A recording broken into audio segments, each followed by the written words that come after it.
దానం నాగేందర్ ఈయన ఖైరతాబాద్కి సంబంధించినటువంటి ఎమ్మెల్యే దానం నాగేందర్ ఒక డిఫరెంట్ స్టోరీ ఉంటుంది. మళ్ళా దానం నాగేందర్ డిఫరెంట్ స్టోరీ ఏది తెలుసా?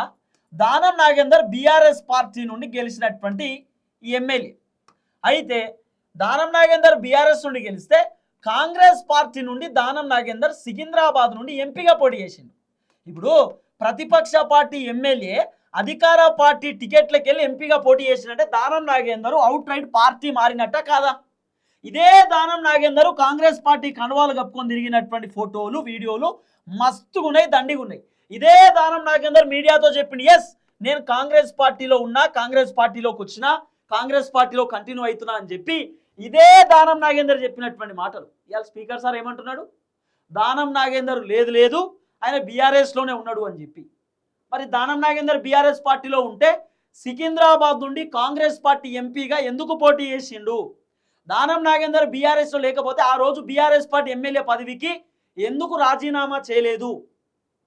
ఎందుకు చేయలేదు? బీఆర్ఎస్ ఎమ్మెల్యేగా ఉండగానే మళ్ళీ దానం నాగేందర్ కాంగ్రెస్లోకి వెళ్ళి ఎంపీగా ఎందుకు పోటీ చేసిండంటే దానం నాగేందర్ దగ్గర రెండు లాజిక్లు ఉన్నాయి. ఏంది తెలుసా?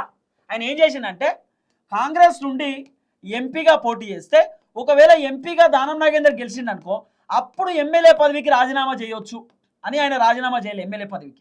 ఇప్పుడు ఎమ్మెల్యే కొనసాగుతున్నాడు. ఆ రోజు ఎంపీగా గెలిస్తే దానం నాగేందర్ ఎమ్మెల్యేగా రాజీనామా చేస్తుండే, కానీ ఇప్పుడు దానం నాగేందర్కు దిక్కానం లేదు కాబట్టి మళ్ళీ అదే ఎమ్మెల్యే కంటిన్యూ అవుతున్నాడు. కానీ కాంగ్రెస్ పార్టీ నుండి గట్టిగా అటు తిరుగుతున్నాడు దానం.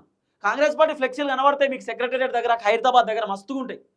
మరి దానం నాగేందర్ బీఆర్ఎస్లోనే ఉన్నాడు కదా, మరి కాంగ్రెస్ పార్టీ కండవలు కప్పుకొని ఎందుకు తిరుగుతున్నాడు?